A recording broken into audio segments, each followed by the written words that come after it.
Pesawat Hercules C-130 milik Angkatan Udara Kolombia jatuh pada hari Senin yang menyebabkan sedikitnya 66 orang tewas.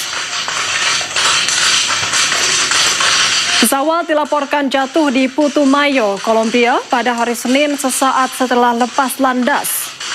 Pesawat membawa 125 orang, termasuk 112 personel Angkatan Darat, 2 petugas polisi, dan 11 anggota Angkatan Udara. Dalam insiden ini, 66 orang tewas dan puluhan lainnya terluka.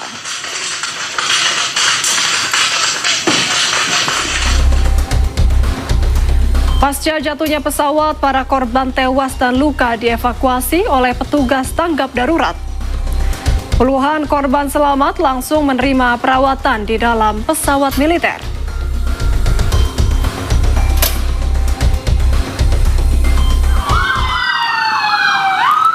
Setelah dievakuasi, pihak berwenang menerbangkan puluhan korban luka ke Komando Transportasi Udara Militer Bogota untuk perawatan darurat di rumah sakit militer.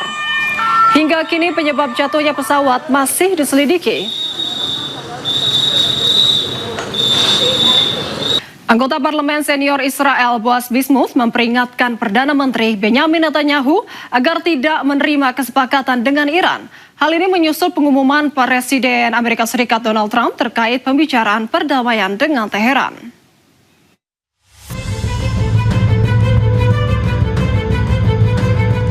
Pada hari Selasa, anggota Parlemen Senior Israel Boaz Bismuth memperingatkan Perdana Menteri Benjamin Netanyahu agar tidak menerima kesepakatan yang tidak menguntungkan dengan Iran.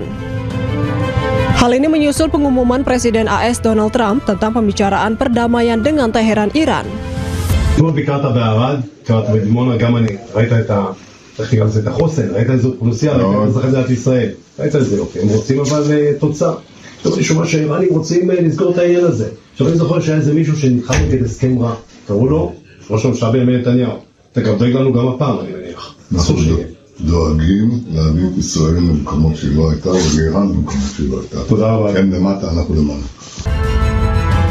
Sebelumnya, Trump mengklaim di akun Instagramnya telah berdiskusi terkait perdamaian dengan Iran dan menunda serangan terhadap pembangkit listrik Iran selama 5 hari.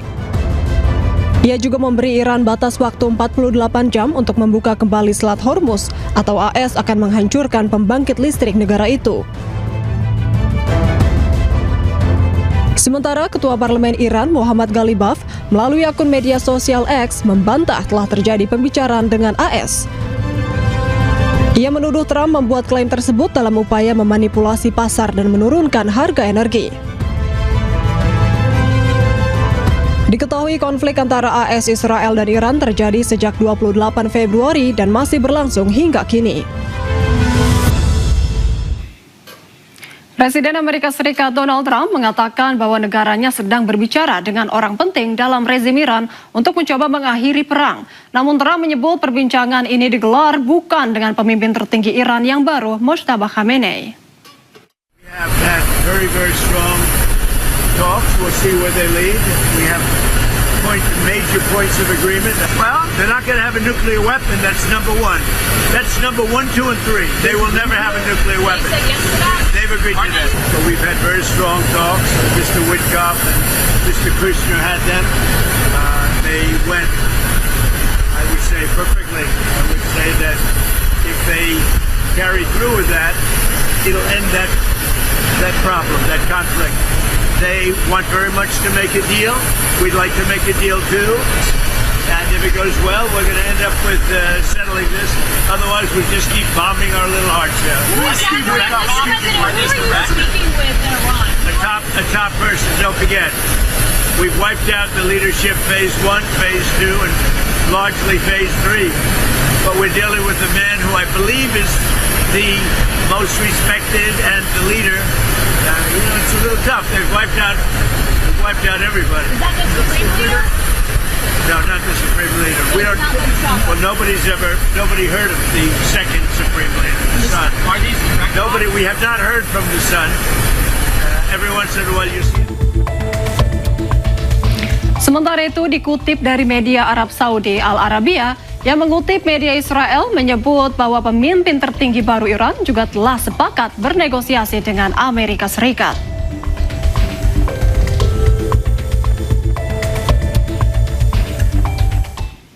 Kekerasan terhadap warga Yahudi meningkat sejak Israel menyerang Iran. 4 ambulans yang terparkir di luar sinagog di London, Inggris dibakar 3 orang bertopeng.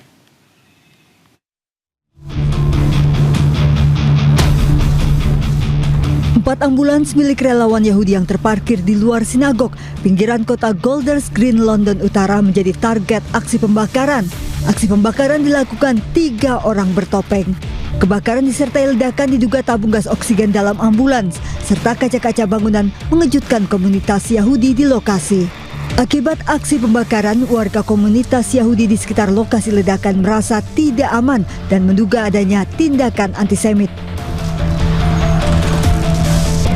Very, very upsetting for the whole Jewish community, being woken up in the night with loud explosions because they have tanks inside it, oxygen tanks, for what they exploded from oxygen. I believe obviously the Middle Eastern events are really a part of the factor, but there's just a general rise in anti-Semitism in this country, and the community do not feel safe. Sejumlah mobil pemadam kebakaran disiagakan di lokasi, sementara kini lokasi digaris dan dijaga polisi.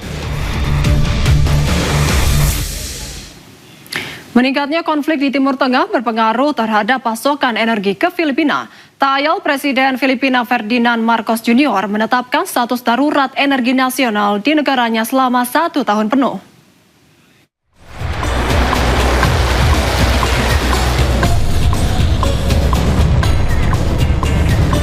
Serangan Amerika Serikat dan Israel ke Iran yang sudah memasuki pekan ketiga membuat sejumlah negara kalang kabut.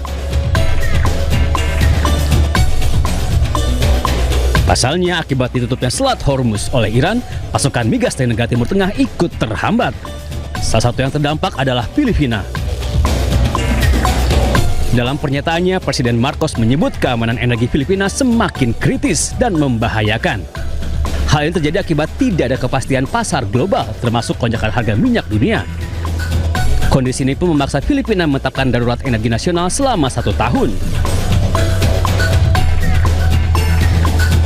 Menurut Marcos, menetapkan status darurat energi guna menghadapi resiko pasokan energi global.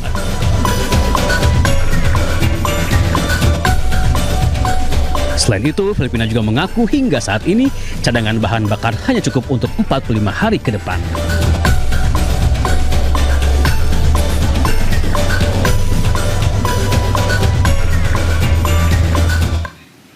Israel terus memperluas wilayahnya dengan melakukan serangan udara ke wilayah Lebanon. Kali ini Israel menyasar permukiman warga di kota Baalbek.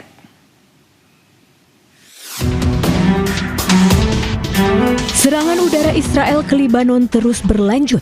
Selain menewaskan beberapa orang, serangan tersebut juga menghancurkan puluhan rumah. Dalam video terlihat bangunan-bangunan yang hancur ini adalah rumah warga di kota Baalbek, Lebanon. Seorang pria bernama Ali Al-Bawari tengah mencari keluarganya yang hilang, putrinya, menantunya, dan saudari perempuannya. هني بيت مدني الصهري عنده قهوة على راس العين كل بعلبك بتعرف كل منطقة بتعرفه هو منو محزب اختي معلمة بتعلم بجمعية إنسانية. Tak hanya Ali yang kebingungan mencari keluarga, rasa duka mendalam juga dirasakan pria bernama Nabil Syam yang putrinya meninggal dalam serangan udara Israel. Sementara sang istri masih dirawat di rumah sakit karena luka-luka. بنتي أنا ما شفتها أنا وقت الفت يعني ما في حيطان ما في شيء طلعت منتهى بوجهي بس منتهى يعني من راسها وهيك مبيني بس من هون ما في شيء تحت الردم. Sementara itu di rumah sakit pemerintah kota Baalbek, warga berkumpul setelah serangan Israel melanda. Direktur rumah sakit menjelaskan seluruh tenaga medis tetap siaga untuk menerima semua kasus bedah terkait perang. دائما على جهوزية ونستقبل كل الحالات الجراحية الحربية المرضية جرحى هلا ما عندنا استقبلنا كثير جرحى نعمل لهم كثير عمليات عملنا كثير عمليات هلا ما في عندنا مرضى بس. Serangan udara Israel mengakibatkan kerusakan besar di sekitar Sungai Litani, Lebanon Selatan. Israel menargetkan jembatan Al-Qasimiyah yang menjadi akses utama di sepanjang jalan raya pesisir.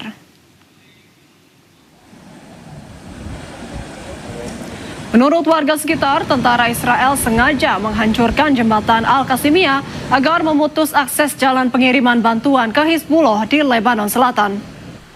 Dalam video nampak kerusakan yang sangat besar. Tak ada satupun kendaraan yang bisa melewatinya. Serangan udara Israel tidak hanya memporak-porandakan bangunan saja, tetapi juga merusak jaringan listrik, kebun-kebun buah, dan ruang publik lainnya. Sebelumnya, Menteri Pertahanan Israel, yaitu Israel Katz, mengatakan ia dan Perdana Menteri Netanyahu telah memberi instruksi militer untuk mempercepat penghancuran ke desa-desa garis depan di Lebanon.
Bahan kayu ya, di mebel, tepatnya produksi mebel.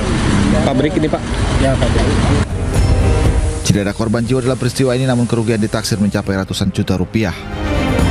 Dari Cimahi, Jawa Barat, Yuwono, iNews melaporkan.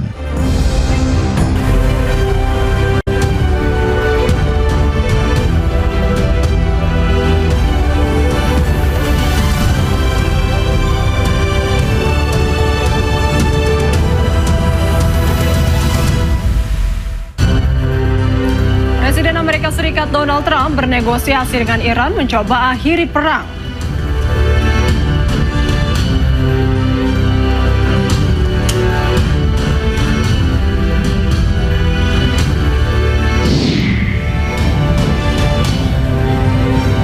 Kendaraan pemudik dan wisatawan padati jalur Cibadak, Sukabumi, Jawa Barat.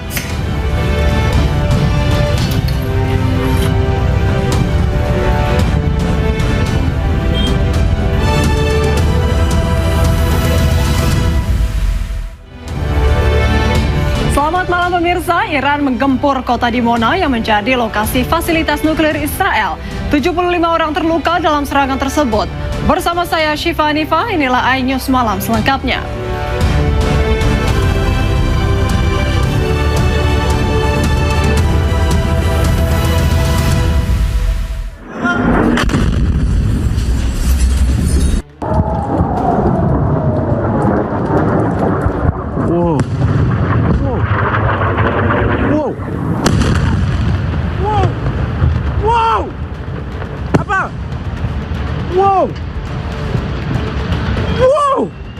Abba, this just hit the first part. Wow, that is. I just get. Wow.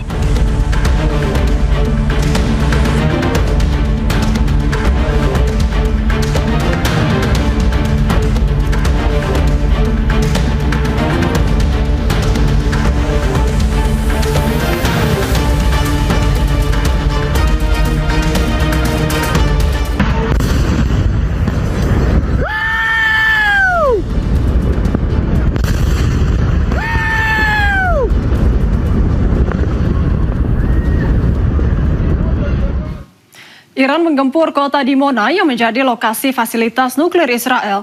75 orang terluka dalam serangan tersebut.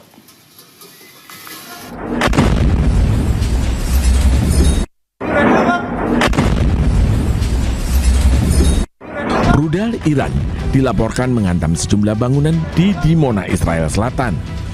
Selain rumah warga, serangan ini menghantam sejumlah fasilitas nuklir Israel. Sebuah bangunan tempat tinggal di Dimona, Israel Selatan, sedikitnya 70 orang terluka dalam serangan ini.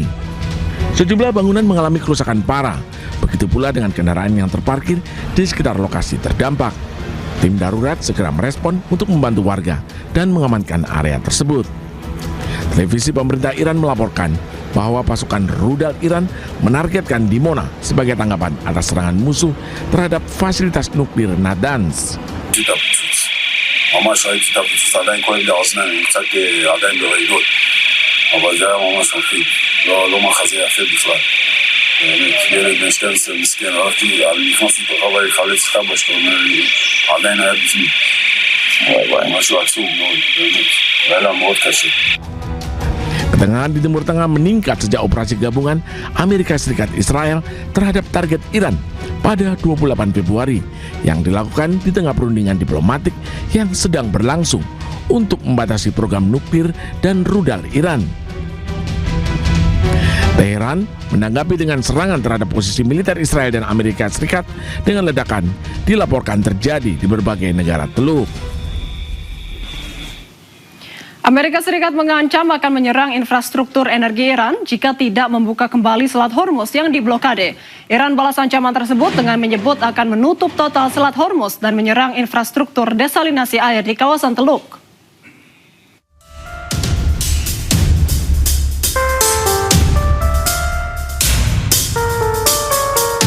Eskalasi perang di Timur Tengah memasuki babak baru yang berbahaya.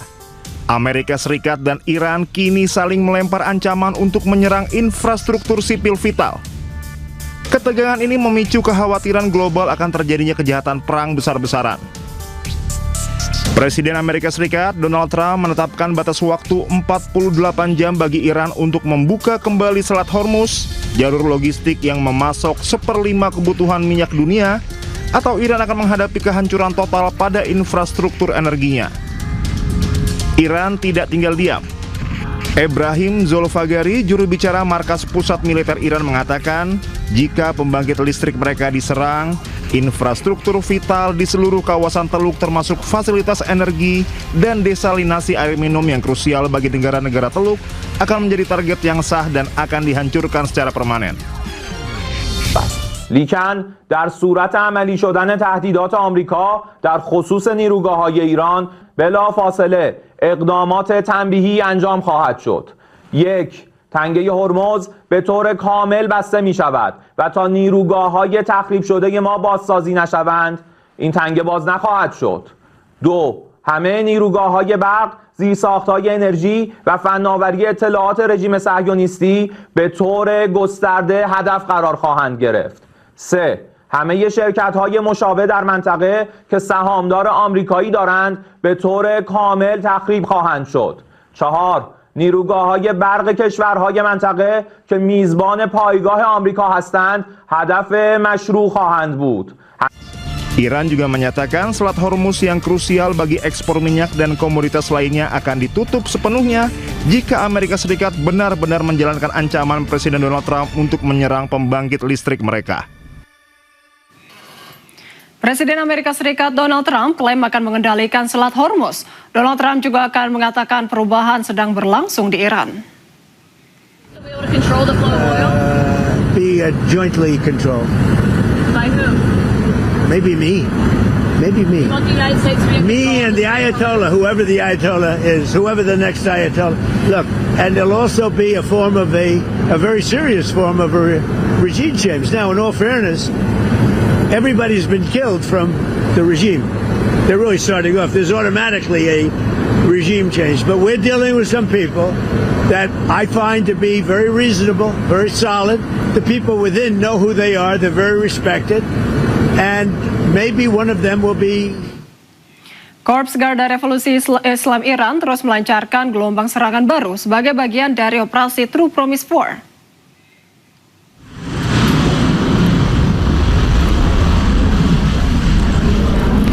Rekaman video menunjukkan detik-detik peluncuran roket terbaru oleh Garda Revolusi Islam Iran atau IRGC. Dalam sebuah pernyataan, IRGC mengatakan bahwa serangan menargetkan sejumlah lokasi di Israel, diantaranya Eilat, Dimona, Tel Aviv Utara, dan beberapa pangkalan tentara Amerika di wilayah tersebut. Merespons serangan rudal terbaru Iran, pasukan pertahanan Israel IDF mengatakan bahwa mereka telah mengidentifikasi rudal yang diluncurkan dari Iran menuju wilayah negara Israel. Dan sistem pertahanan udara Iron Dome Israel sedang berupaya mencegat ancaman yang datang.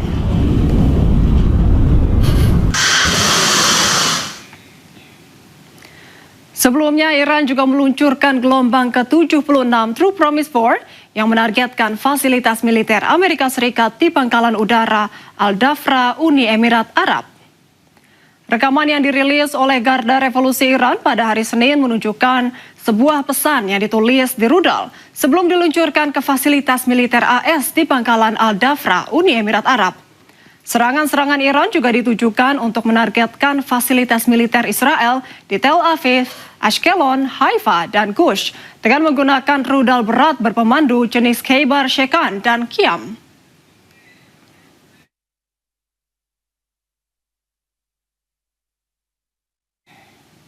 Sedikitnya 6 orang mengalami luka-luka di Tel Aviv setelah pecahan rudal menghantam pusat kota pada Selasa pagi. Menurut otoritas, serangan itu melibatkan amunisi yang membawa sekitar 100 kg bahan peledak.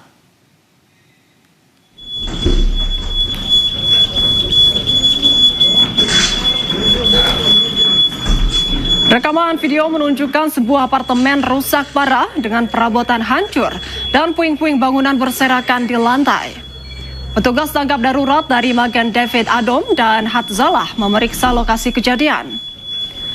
Pejabat keamanan setempat mengatakan bahwa serangan Iran semalam telah menyebabkan kerusakan meluas di seluruh Israel. Dalam sebuah pernyataan, pasukan Garda Revolusi Iran mengatakan beberapa pangkalan tentara teroris Amerika di wilayah tersebut telah dihantam dengan tepat menggunakan rudal balistik multi hulu ledak dan drone penghancur.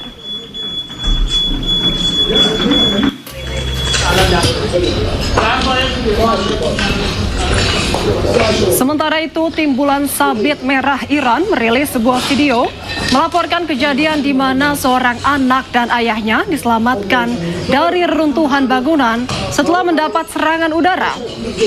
Serangan tersebut terjadi di Teheran, Iran yang melibatkan militer Amerika Serikat dan Israel.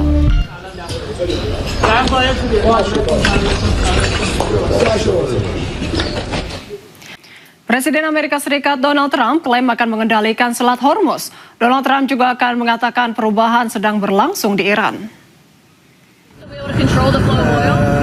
Be jointly controlled. By who? Maybe me. Maybe me. You want the United States to be Me and the Ayatollah, whoever the Ayatollah is, whoever the next Ayatollah. Look, and there'll also be a form of a very serious form of a regime change. Now, in all fairness, everybody's been killed from the regime. They're really starting off. There's automatically a regime change. But we're dealing with some people that I find to be very reasonable, very solid. The people within know who they are. They're very respected. And maybe one of them will be... Korps Garda Revolusi Islam Iran terus melancarkan gelombang serangan baru sebagai bagian dari operasi True Promise 4.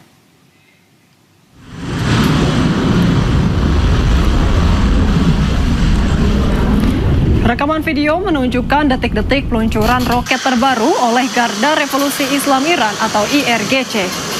Dalam sebuah pernyataan, IRGC mengatakan bahwa serangan menargetkan sejumlah lokasi di Israel, diantaranya Eilat, Dimona, Tel Aviv Utara, dan beberapa pangkalan tentara Amerika di wilayah tersebut.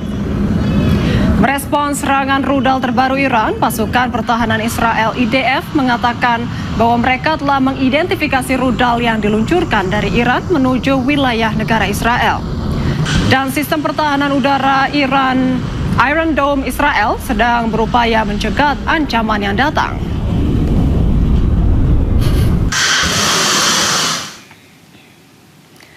Sebelumnya, Iran juga meluncurkan gelombang ke-76 True Promise 4 yang menargetkan fasilitas militer Amerika Serikat di pangkalan udara Al-Dhafra, Uni Emirat Arab. Rekaman yang dirilis oleh Garda Revolusi Iran pada hari Senin menunjukkan sebuah pesan yang ditulis di rudal sebelum diluncurkan ke fasilitas militer AS di pangkalan Al-Dhafra, Uni Emirat Arab. Serangan-serangan Iran juga ditujukan untuk menargetkan fasilitas militer Israel di Tel Aviv, Ashkelon, Haifa, dan Gush dengan menggunakan rudal berat berpemandu jenis Khaybar Shekan dan Qiyam.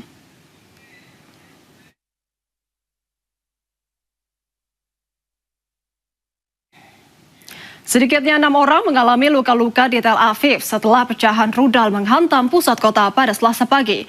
Menurut otoritas, serangan itu melibatkan amunisi yang membawa sekitar 100 kg bahan peledak.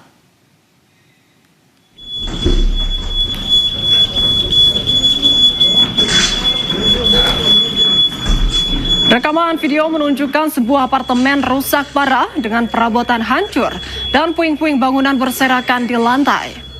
Petugas tangkap darurat dari Magen David Adom dan Hatzalah memeriksa lokasi kejadian. Pejabat keamanan setempat mengatakan bahwa serangan Iran semalam telah menyebabkan kerusakan meluas di seluruh Israel. Dalam sebuah pernyataan, pasukan Garda Revolusi Iran mengatakan beberapa pangkalan tentara teroris Amerika di wilayah tersebut telah dihantam dengan tepat menggunakan rudal balistik multi hulu ledak dan drone penghancur.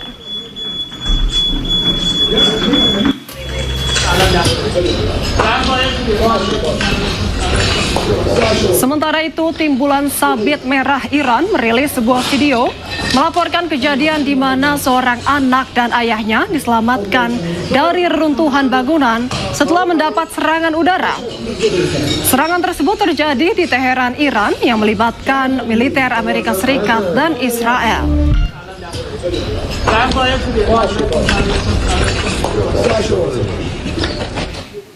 Anggota Parlemen Senior Israel Boaz Bismuth memperingatkan Perdana Menteri Benjamin Netanyahu agar tidak menerima kesepakatan dengan Iran. Hal ini menyusul pengumuman Presiden Amerika Serikat Donald Trump terkait pembicaraan perdamaian dengan Teheran.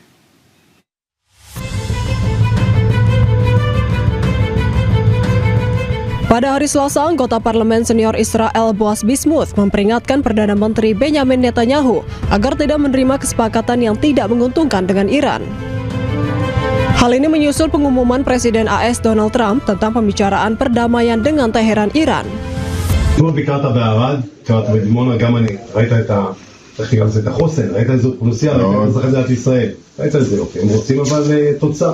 טוב, אני שומע שהאיראנים רוצים לסגור את העניין הזה. עכשיו אני זוכר שהיה איזה מישהו שנלחם נגד הסכם רע, קראו לו ראש הממשלה בנימין נתניהו. אתה גם דואג לנו גם הפעם, אני מניח. אנחנו דואגים להביא את ישראל למקומות שהיא לא הייתה, ולאיראן במקומות שהיא לא הייתה. תודה רבה. הם למטה, אנחנו למעלה. Sebelumnya, Trump mengklaim di akun Instagramnya telah berdiskusi terkait perdamaian dengan Iran dan menunda serangan terhadap pembangkit listrik Iran selama 5 hari. Ia juga memberi Iran batas waktu 48 jam untuk membuka kembali Selat Hormuz atau AS akan menghancurkan pembangkit listrik negara itu. Sementara Ketua Parlemen Iran Muhammad Ghalibaf melalui akun media sosial X membantah telah terjadi pembicaraan dengan AS. Ia menuduh Trump membuat klaim tersebut dalam upaya memanipulasi pasar dan menurunkan harga energi. Diketahui konflik antara AS, Israel, dan Iran terjadi sejak 28 Februari dan masih berlangsung hingga kini. Presiden Amerika Serikat Donald Trump mengatakan bahwa negaranya sedang berbicara dengan orang penting dalam rezim Iran untuk mencoba mengakhiri perang. Namun Trump menyebut perbincangan ini digelar bukan dengan pemimpin tertinggi Iran yang baru, Mojtaba Khamenei. We have had very strong talks. We'll see where they lead. We have major points of agreement. Well, they're not going to have a nuclear weapon. That's number one. That's number 1, 2, and 3. They will never have a nuclear weapon. They've agreed to that. So we've had very strong talks. Mr. Witkoff and Mr. Kushner had them. They went, I would say, perfectly. I would say that if they carry through with that, it'll end that problem, that conflict. They want very much to make a deal. We'd like to make a deal too. And if it goes well, we're going to end up with settling this. Otherwise, we just keep bombing our little hearts out. Speaking with Iran. A top person, don't forget. We've wiped out the leadership phase 1, phase 2, and largely phase 3. But we're dealing with a man who I believe is the most respected and the leader. It's a little tough. They've wiped out everybody. Is that the Supreme Leader?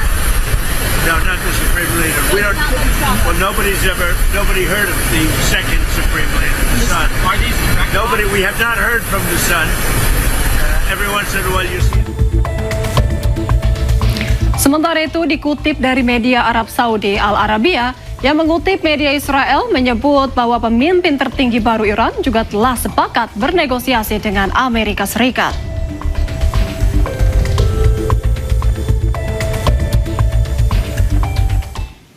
Kekerasan terhadap warga Yahudi meningkat sejak Israel menyerang Iran. 4 ambulans yang terparkir di luar sinagog di London, Inggris dibakar 3 orang bertopeng.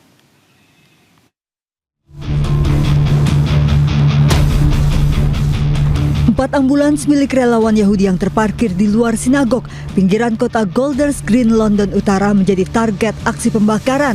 Aksi pembakaran dilakukan 3 orang bertopeng.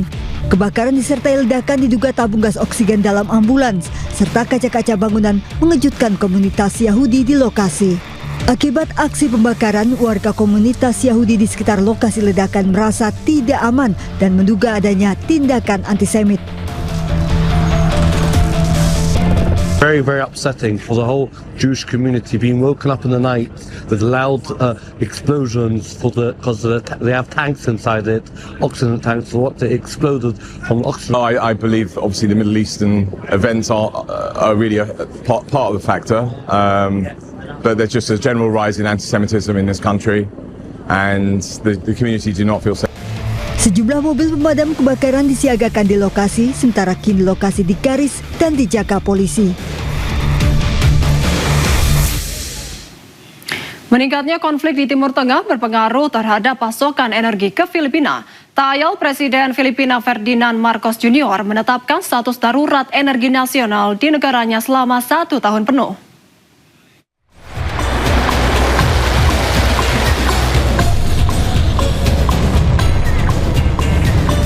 Serangan Amerika Serikat dan Israel ke Iran yang sudah memasuki pekan ketiga membuat sejumlah negara kalang kabut. Pasalnya, akibat ditutupnya Selat Hormuz oleh Iran, pasokan migas dari negara Timur Tengah ikut terhambat. Salah satu yang terdampak adalah Filipina. Dalam pernyataannya, Presiden Marcos menyebut keamanan energi Filipina semakin kritis dan membahayakan. Hal ini terjadi akibat tidak ada kepastian pasar global, termasuk lonjakan harga minyak dunia. Kondisi ini pun memaksa Filipina menetapkan darurat energi nasional selama 1 tahun. Menurut Marcos, menetapkan status darurat energi guna menghadapi resiko pasokan energi global.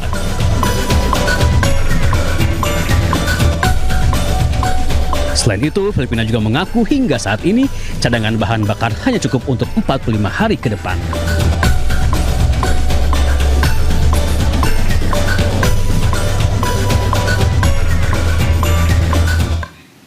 Israel terus memperluas wilayahnya dengan melakukan serangan udara ke wilayah Lebanon. Kali ini Israel menyasar permukiman warga di kota Baalbek.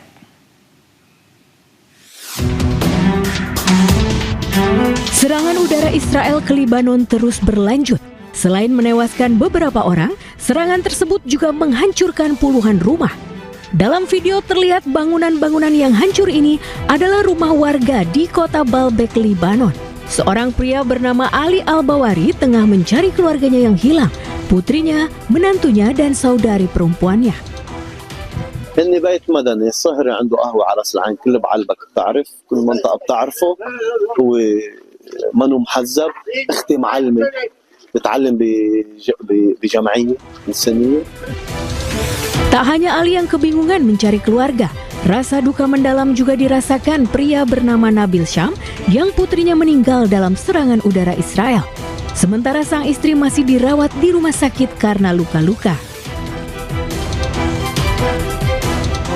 بنتي أنا ما شفتها، أنا وقت الفت يعني ما في حيطان ما في شيء، طلعت منتهى بوجهي بس منتهى يعني من راسها وهيك مبينة بس من هون ما في شيء تحت الردم. Sementara itu di rumah sakit pemerintah kota Baalbek, warga berkumpul setelah serangan Israel melanda. Direktur rumah sakit menjelaskan seluruh tenaga medis tetap siaga untuk menerima semua kasus bedah terkait perang. دائما على جهوزية ونستقبل كل الحالات الجراحية الحربية المرضية جرحى هلا معنا استقبلنا كثير جرحى نعمل لهم كثير عمليات عملنا كثير عمليات هلا ما في عندنا مرضى بس. Serangan udara Israel mengakibatkan kerusakan besar di sekitar Sungai Litani, Lebanon Selatan. Israel menargetkan jembatan Al-Qasimiyah yang menjadi akses utama di sepanjang jalan raya pesisir.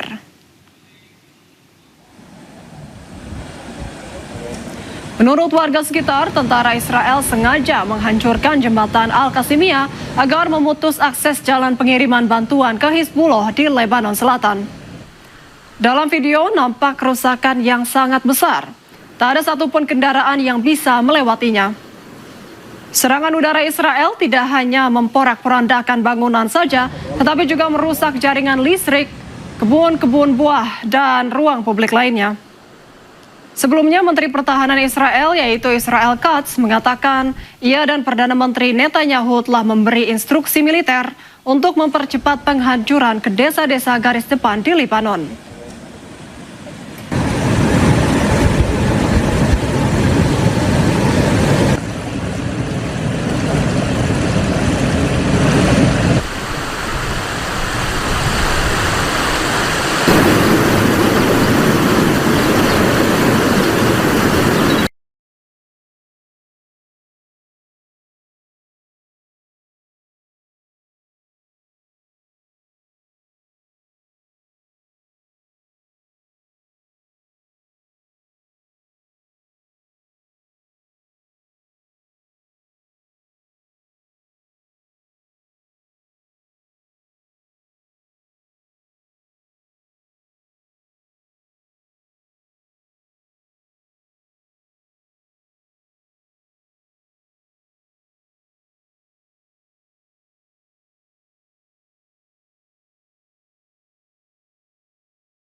Dari bahan kayu ya, di PT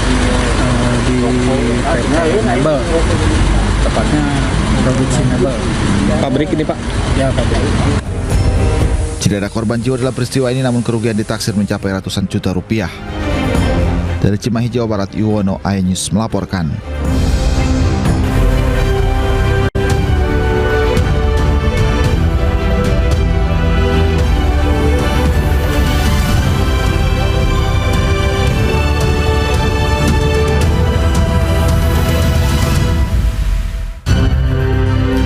Presiden Amerika Serikat Donald Trump bernegosiasi dengan Iran mencoba akhiri perang.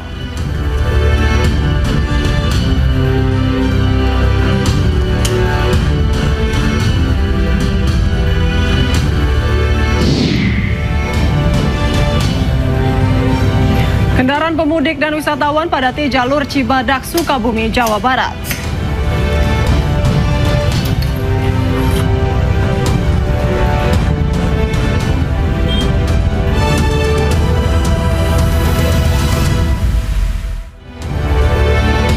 Selamat malam pemirsa, Iran menggempur kota Dimona yang menjadi lokasi fasilitas nuklir Israel. 75 orang terluka dalam serangan tersebut. Bersama saya Syifa Hanifah, inilah iNews Malam selengkapnya.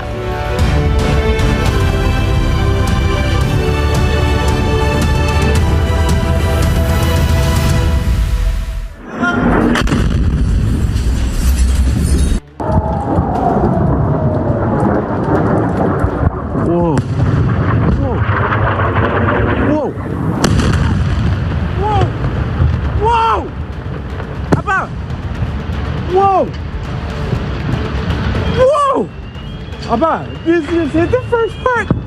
Wow. That is, I just get, wow.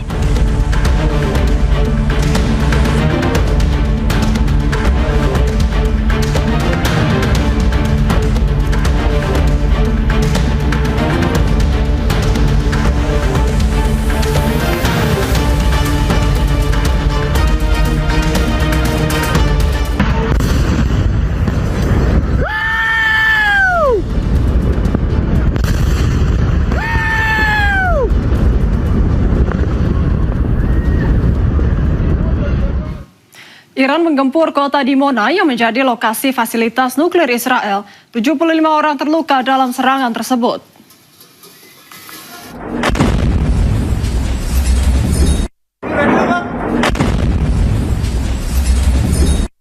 Rudal Iran dilaporkan menghantam sejumlah bangunan di Dimona, Israel Selatan.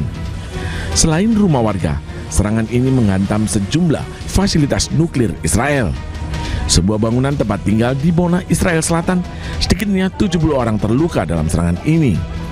Sejumlah bangunan mengalami kerusakan parah, begitu pula dengan kendaraan yang terparkir di sekitar lokasi terdampak.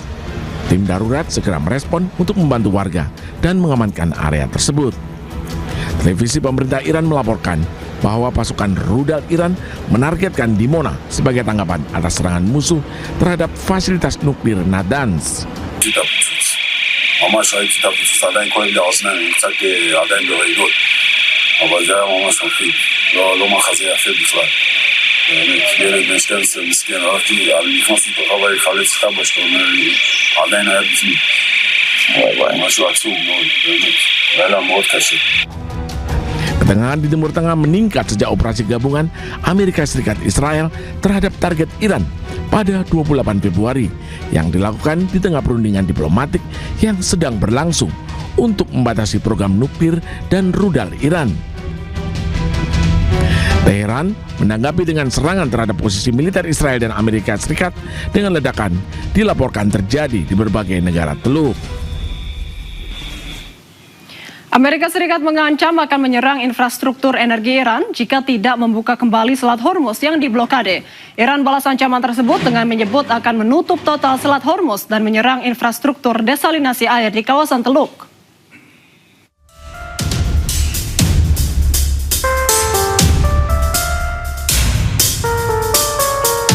Eskalasi perang di Timur Tengah memasuki babak baru yang berbahaya. Amerika Serikat dan Iran kini saling melempar ancaman untuk menyerang infrastruktur sipil vital. Ketegangan ini memicu kekhawatiran global akan terjadinya kejahatan perang besar-besaran. Presiden Amerika Serikat Donald Trump menetapkan batas waktu 48 jam bagi Iran untuk membuka kembali Selat Hormuz, jalur logistik yang memasok 1/5 kebutuhan minyak dunia, atau Iran akan menghadapi kehancuran total pada infrastruktur energinya. Iran tidak tinggal diam. Ebrahim Zolfagari, juru bicara markas pusat militer Iran, mengatakan jika pembangkit listrik mereka diserang, infrastruktur vital di seluruh kawasan Teluk termasuk fasilitas energi dan desalinasi air minum yang krusial bagi negara-negara Teluk akan menjadi target yang sah dan akan dihancurkan secara permanen. لیکن در صورت عملی شدن تهدیدات آمریکا در خصوص نیروگاه‌های ایران بلافاصله اقدامات تنبیهی انجام خواهد شد. 1. تنگه هرمز به طور کامل بسته می شود و تا نیروگاه‌های تخریب شده ما بازسازی نشوند این تنگه باز نخواهد شد. 2. همه نیروگاه‌های برق، زیرساخت‌های انرژی و فناوری اطلاعات رژیم صهیونیستی به طور گسترده هدف قرار خواهند گرفت. 3. همه شرکت‌های مشابه در منطقه که سهامدار آمریکایی دارند به طور کامل تخریب خواهند شد. 4. نیروگاه‌های برق کشورهای منطقه که میزبان پایگاه آمریکا هستند هدف مشروع خواهند بود. Iran juga menyatakan Selat Hormuz yang krusial bagi ekspor minyak dan komoditas lainnya akan ditutup sepenuhnya jika Amerika Serikat benar-benar menjalankan ancaman Presiden Donald Trump untuk menyerang pembangkit listrik mereka. Demi mengurai kepadatan arus balik Lebaran, polisi menerapkan sistem satu arah dari KM 414 Gerbang Tol Kalikangkung, Semarang, Jawa Tengah hingga kilometer 70 Gerbang Tol Cikatama, Karawang, Jawa Barat.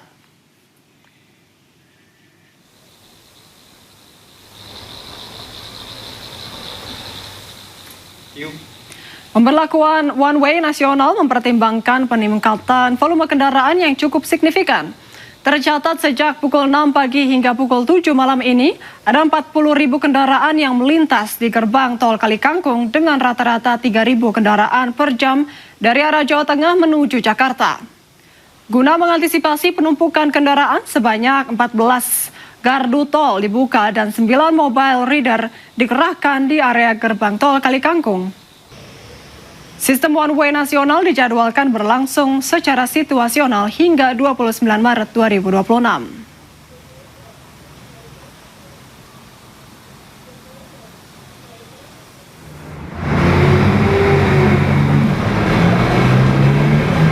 Memasuki puncak arus balik 2026, volume kendaraan di ruas tol Jakarta Cikampek malam ini terpantau ramai lancar. Pantauan lalu lintas dari gerbang tol Cikampek Utama pada malam ini masih terpantau ramai lancar dari kedua arah. Arus lalu lintas dari Jakarta menuju gerbang tol Cikampek Utama Jawa maupun sebaliknya tampak lancar. Hal ini disebabkan lantaran telah diberlakukannya sistem one way nasional dari kilometer 414 gerbang tol Kalikangkung hingga kilometer 70 gerbang tol Cikampek Utama. Sementara itu dari kilometer 70 hingga kilometer 55 tol Jakarta Cikampek sudah diberlakukan rekayasa kontraflow. Sementara itu pihak Jasa Marga mencatat pada malam ini lebih dari 60.000 kendaraan keluar dari gerbang tol Cikampek Utama menuju arah Jakarta. Selain itu, pihak Jasa Marga juga menyebutkan bahwa puncak arus balik 2026 sudah dimulai pada hari ini.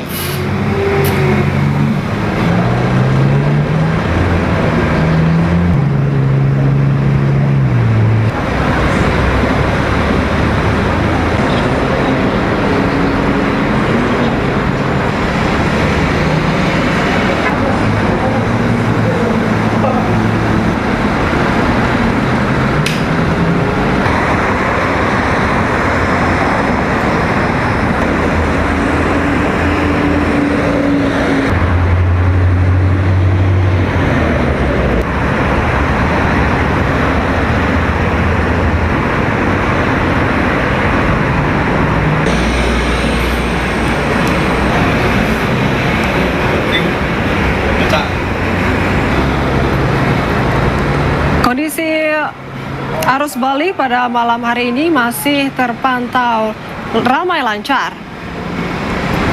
Jika kita lihat dari pantauan lalu lintas dari gerbang tol Cikampek Utama pada malam hari ini, masih terpantau ramai lancar dari kedua arah.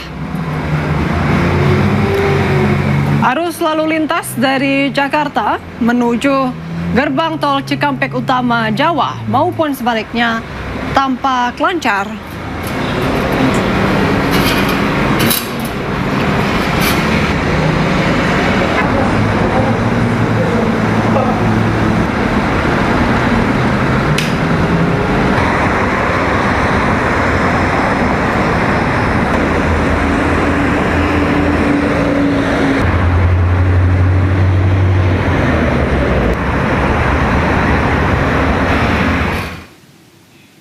Kecelakaan beruntun melibatkan 4 kendaraan terjadi di jalur utama Pantura, Kabupaten Karawang, Jawa Barat. 1 orang tewas akibat kejadian ini.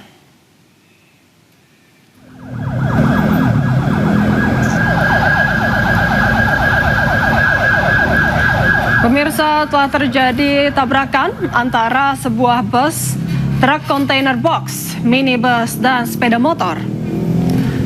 Dugaan sementara, kecelakaan ini terjadi akibat bus yang berhenti mendadak, sehingga menyebabkan kendaraan di belakangnya tidak sempat menghindar. Pengendara sepeda motor tewas seketika di lokasi kejadian akibat peristiwa ini setelah mengalami luka parah di bagian kepala. Korban selanjutnya telah dievakuasi oleh petugas ke ruang jenazah di Rumah Sakit Sentral Medika Jatisari di Kabupaten Karawang, Jawa Barat. Selain itu, petugas juga segera mengevakuasi kendaraan yang terlibat. Kejadian ini sempat menyebabkan antrean panjang kendaraan yang terjadi dari arah Jakarta maupun Cirebon.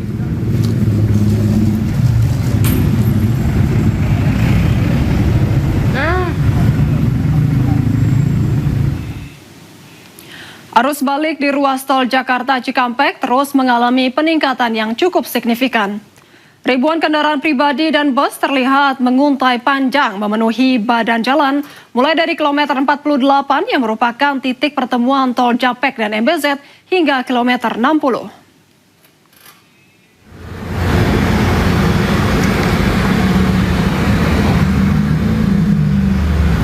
Antrean panjang kendaraan terjadi dari kilometer 60 hingga kilometer 48. Tingginya volume kendaraan ini merupakan akumulasi dari para pemudik yang datang dari berbagai arah, seperti dari tol Cipali dan tol Cipularang yang masuk melalui gerbang tol Cikatama menuju ruas tol Jakarta Cikampek.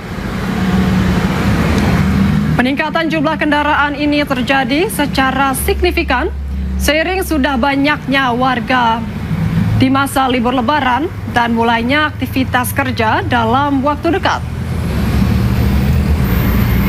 Diperkirakan arus balik akan terus meningkat dalam 2 hingga 3 hari mendatang.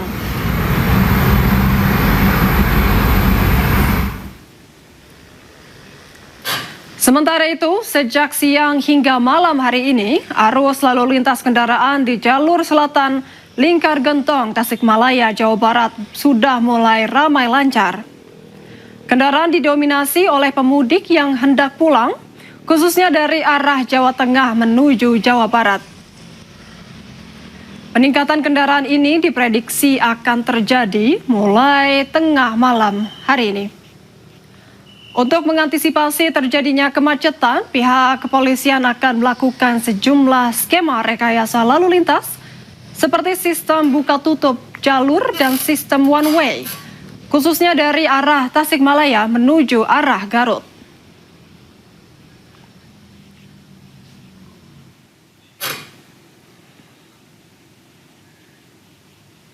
Ya pemirsa, kita akan memantau situasi arus balik Lebaran di sejumlah titik. Sudah ada rekan kami Amrina Rida di gerbang tol Kalikangkung, Semarang, Jawa Tengah, dan ada rekan Nata Arman di tol Cikatama, Karawang, Jawa Barat.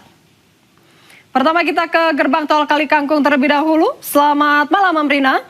Bagaimana situasi arus lalu lintas terkini di sana? Iya, Syifa dan juga pemirsa, untuk situasi arus lalu lintas di gerbang tol Kalikangkung pada malam hari ini nampak tidak begitu berbeda dengan sore hari tadi, yakni masih ramai lancar dan juga kondusif.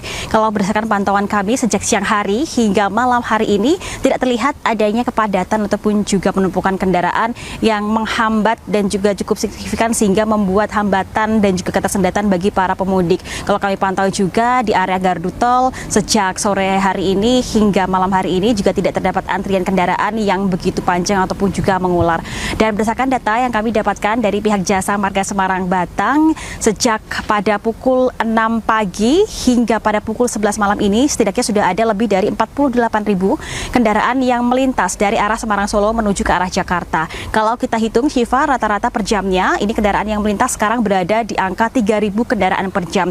Angka ini cukup signifikan lonjakannya karena kalau dalam kondisi normal kendaraan yang melintas di gerbang tol Kalikangkung ini hanya berada di angka 800 hingga 1.000 kendaraan saja. Namun memang meskipun peningkatannya cukup signifikan, untuk ketersendatan ataupun juga penumpukan kendaraan ini tidak terjadi karena sudah diterapkan adanya rekayasa lalu lintas one way nasional dari kilometer 414 hingga kilometer 70 gerbang tol Cikatama, sehingga sekarang semua lajur memang hanya diperuntukkan bagi kendaraan yang melintas dari arah Semarang Solo menuju ke arah Jakarta, sehingga tidak terjadi kepadatan di salah satu lajur ataupun juga semua kendaraan ini tersebar di semua lajur. Nah Syifa, untuk one way nasional ini akan diterapkan secara situasional hingga 3 jadwalnya, yakni pada tanggal 29 Maret 2026. Namun memang mengikuti indikator, yakni apabila nanti terdapat penurunan kendaraan yang melintas, misalnya di bawah 3.000, maka akan ada kemungkinan one way nasional ini akan dicabut. Namun apabila memang hingga nanti pada tanggal 29 Maret kendaraan yang melintas di gerbang tol Kali Kangkung masih berada di angka 3.000 kendaraan per jamnya,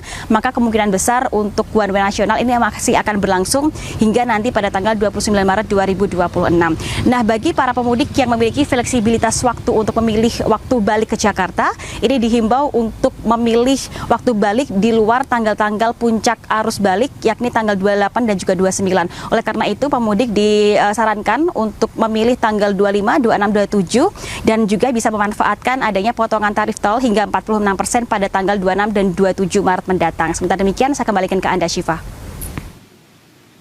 Baik, terima kasih atas laporannya, Amrina. Kini kita beralih ke gerbang tol Cikampek Utama. Ada Nata. Selamat malam, Nata. Bagaimana kondisi terkini di sana? Silakan dengan laporan Anda.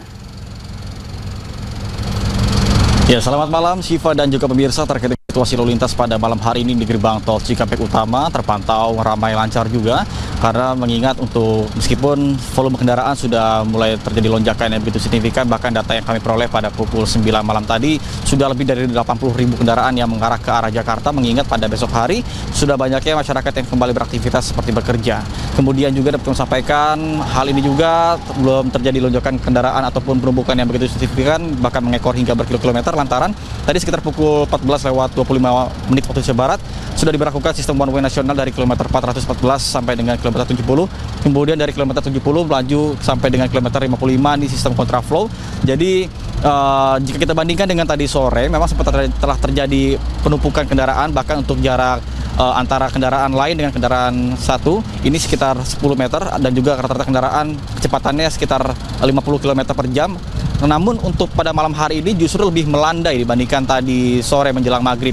Adapun beberapa titik yang harus diwaspadai dalam melakukan perjalanan menuju ke rumah Anda masing-masing ini tentunya seperti gerbang tol. Gerbang tol mengapa? Karena beberapa kasus terjadi lantaran banyaknya masyarakat yang tentunya kehabisan e-tol sehingga harus melakukan top up terlebih dahulu di gerbang tol, dan tentunya memakan waktu yang cukup lama, bisa mencapai 1 sampai dengan 2 menit. Kemudian titik kedua adalah rest area. Rest area terutama di jam-jam krusial seperti menjelang maghrib ini banyak sekali masyarakat yang sudah mulai kelelahan akibat berkendara lebih dari 4 jam sehingga membutuhkan istirahat sejenak di rest area. Namun tentunya jika rest area sudah tutup, ini tentunya dibuka tutup dengan over kapasitas ini dimaksimalkan 30 menit. Kemudian jika Anda memang tidak kebagian rest area, ini bisa melakukan istirahat di luar menuju ke luar tol, kemudian menggunakan jalur arteri, karena rata-rata banyaknya kendaraan-kendaraan yang menggunakan bahu jalan ini akan berpotensi menyebabkan antrian kendaraan ataupun kemacetan ketersendatan kendaraan terutama yang mengarah ke arah Jakarta. Kemudian juga jika kita bicara soal cuaca, tadi sempat diguyur hujan sekitar pukul 8 malam tentunya.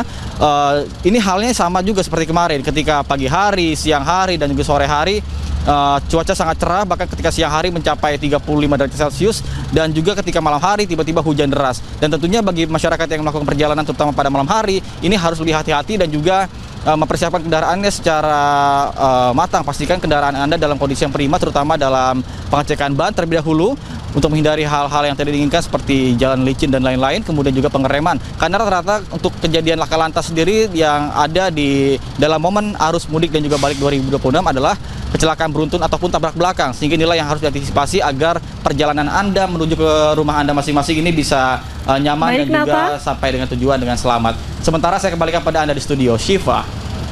Baik, Nata, terima kasih banyak atas laporan lengkapnya dari Tol Cikatama, dan tadi ada Amrina dari gerbang Tol Kali Kangkung. Selamat malam dan selamat bertugas kembali.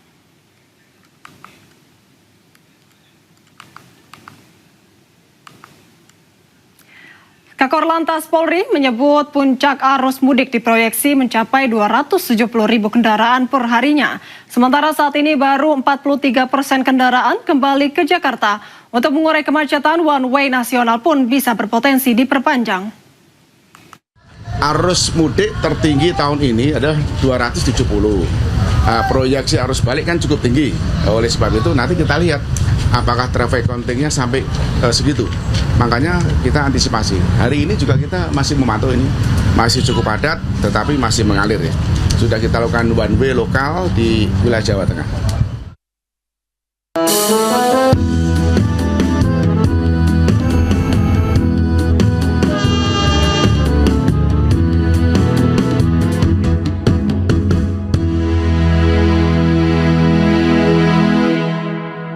dipersembahkan oleh Kerajaan Arab Saudi menegaskan kondisi keamanan di dalam negerinya saat ini dalam keadaan aman dan kondusif. Hal tersebut sekaligus menegaskan seluruh rangkaian pelaksanaan ibadah haji pada tahun ini berjalan sesuai dengan rencana yang telah dibuat oleh pemerintah Kerajaan Arab Saudi.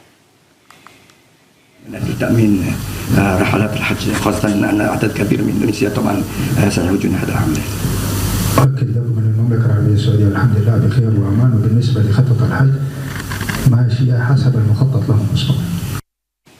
Arus lalu lintas di Simpang 3 Cibadak, Kabupaten Sukabumi, Jawa Barat masih dipadati kendaraan pemudik dan wisatawan yang akan menuju ke arah Jakarta. Akibatnya antrian kendaraan di jalur arteri ini mengular dari arah Sukabumi dan Pelabuhan Ratu.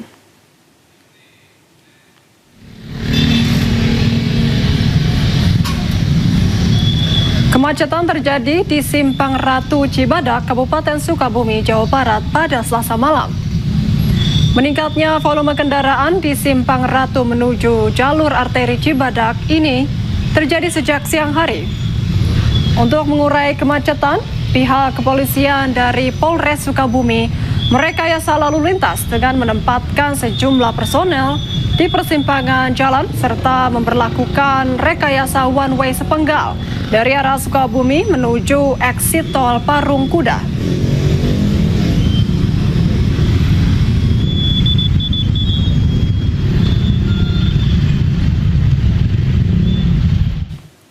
Pemirsa, kita akan memantau situasi arus balik lebaran di sejumlah titik. Sudah ada Bagus Prasetya Adi di Pelabuhan Bakauheni Lampung dan Budi Setiawan di arteri Cibadak, Sukabumi, Jawa Barat. Kita ke Bagus terlebih dahulu di Pelabuhan Bakauheni Lampung. Selamat malam, Bagus. Apakah sudah ada antrean di Pelabuhan Bakauheni malam ini? Informasikan terkait arus malam puncak. Baik Syifa dan juga pemirsa, dapat kami informasikan terkait malam puncak arus balik 2026 di Pelabuhan Bakauheni Lampung, di mana tepat di belakang saya adanya antrian kendaraan yang akan mau masuk kapal atau menunggu kapal untuk menuju ke Pelabuhan Merak, Banten. Di mana untuk kondisi malam hari ini memang terjadinya kepadatan dan juga antrian kendaraan yang di mana adanya titik-titiknya di dermaga eksekutif dan di dermaga reguler.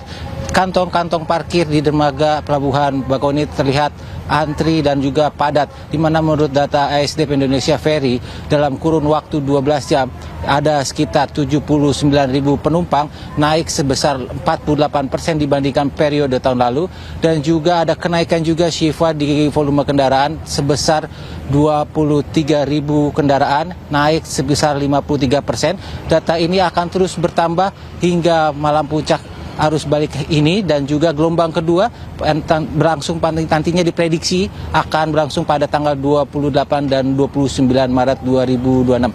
Memang untuk kondisi malam ini padat dan juga ada antrian dikarenakan besok para sebagian pemudik sudah mulai masuk bekerja, jadi mereka beralasan untuk berangkat malam hari ini menuju Jawa untuk bersiap untuk melakukan pekerjaan di besok hari. Dan juga SDP juga menyiapkan beberapa skema antara lain untuk memperlancar arus penyeberangan di Pelabuhan Bakauheni. Antara lain adalah menyiapkan setidaknya buffer zone atau kantong-kantong parkir tambahan, di mana setiap dermaga ada 2 kantong parkir tambahan yang dapat menampung ribuan kendaraan. Dan juga SDP memberlakukan single tiket, yaitu penyamaan tarif tiket kapal reguler, di mana tidak ada tarif eksekutif, dan para pemudik yang membawa kendaraan masuk kapal tanpa harus melihat apakah ini kapal reguler ataupun ini kapal eksekutif, disamakan rata. Juga dari kendaraan motor juga mereka disatukan untuk masuk kapal dengan kendaraan mobil. Dan juga ASDP juga memberlakukan namanya screening tiket, yaitu adalah penandaan stiker mobil, yang dimana untuk stiker warna hijau kendaraan mobil yang masuk ke dalam kapal menuju Jawa, untuk stiker warna merah di mana untuk penjemputan para pemudik yang dari Merak menuju ke Bakauheni. Dan untuk ini kami menghimbau untuk para pemudik untuk membeli tiket secara resmi di ASDP. Kembali ke Anda, Syifa. Baik, sudah terjadi kepadatan di Pelabuhan Bakauheni. Selanjutnya kita ke Budi Setiawan di arteri Cibadak, Sukabumi, Jawa Barat. Bagaimana dengan keadaan di sana? Silakan dengan laporan Anda. Ya, terima kasih. Selamat malam dan juga pemirsa. Saat ini kondisi arus lalu lintas di Simpang Ratu menuju ke arah Jakarta cukup ramai lancar. Hal itu dikarenakan tadi pada pukul 22.30 pihak kepolisian dari Satlantas Polres Sukabumi telah melakukan rekayasa lalu lintas dengan sistem satu arah, dimulai dari Karangtengah hingga Eksitol Parung Kuda, sehingga kepadatan yang sempat terjadi di Simpang Ratu Cibadak ini bisa terurai. Namun kepadatan diperkirakan akan kembali terjadi pada tengah malam nanti. Hal itu dikarenakan masih banyaknya kendaraan yang dari arah Pelabuhan Ratu maupun Kota Sukabumi yang belum sampai ke lokasi saya melaporkan ini. Bisa. Baik, terima kasih atas laporannya Budi dari Jawa Barat, dan tadi ada Bagus dari Pelabuhan Bakauheni, Lampung. Selamat malam dan selamat bertugas kembali rekan-rekan.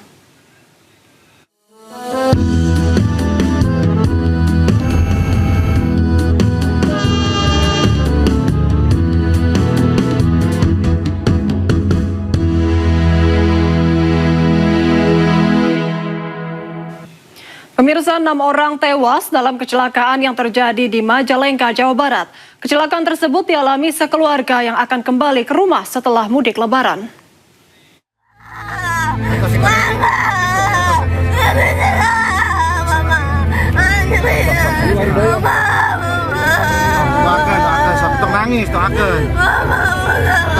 Remaja ini tak kuasa menahan tangis mengetahui kedua orang tuanya meninggal dunia.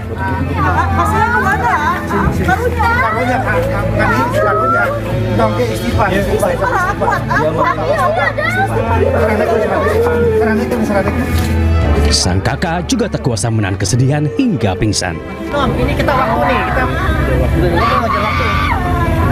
Kesedihan juga dirasakan anggota keluarga yang lain.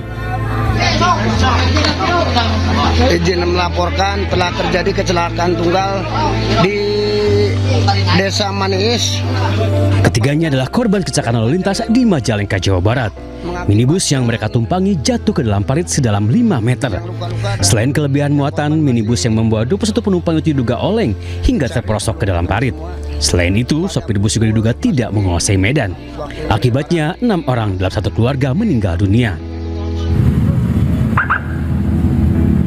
Pihak RSUD Majalengka menyebut korban dikirim ke rumah sakit sudah dalam keadaan tidak bernyawa. Ya, kami menerima korban itu dalam kondisi sudah tidak bernyawa lagi ya, karena sudah meninggal. Jadi kami sebut adalah ini adalah death on arrival. Untuk menghindari kejadian serupa, pemudik maupun wisatawan yang hendak berlibur Lebaran diimbau berhati-hati dan senantiasa mematuhi peraturan lalu lintas. Dari Majalengka, Jawa Barat, Muhammad Zaini Johadi, Ainus melaporkan. Pemirsa, kita beralih ke informasi lainnya. Ex-Menteri Agama Yakut Holil Qomas alias Gus Yakut kembali ditahan di rutan KPK. Sebelumnya KPK mengalihkan status Gus Yakut menjadi tahanan rumah atas permohonan keluarga. Mengenakan rompi oranye, Gus Yakut tiba di gedung KPK pukul 10:30 siang dengan pengawalan ketat petugas. Gus Yakut mengaku bersyukur bisa berlebaran dan sungkeman dengan ibundanya. KPK menahan Gus Yakut pada 12 Maret 2025, namun 5 hari berselang keluarga Gus Yakut mengajukan permohonan tahanan rumah dan dikabulkan KPK. Status tahanan rumah Gus Yakut baru diketahui publik setelah istri ex-Wamenaker Immanuel Ebenezer mengungkap kepada awak media. Dari status tahanan rumah untuk kembali menjadi tahanan rutan KPK. Dalam prosesnya kemudian dibutuhkan pemeriksaan kesehatan oleh tim dokter, dan dari tadi malam hingga pagi ini tim dokter masih terus melakukan serangkaian tindakan pemeriksaan kesehatan di Rumah Sakit Bayangkara, Jakarta Timur. Rencananya KPK akan kembali memeriksa Gus Yakut sebagai tersangka kasus korupsi kuota haji Rabu 25 Maret. Dari Jakarta, Tim Liputan iNews melaporkan.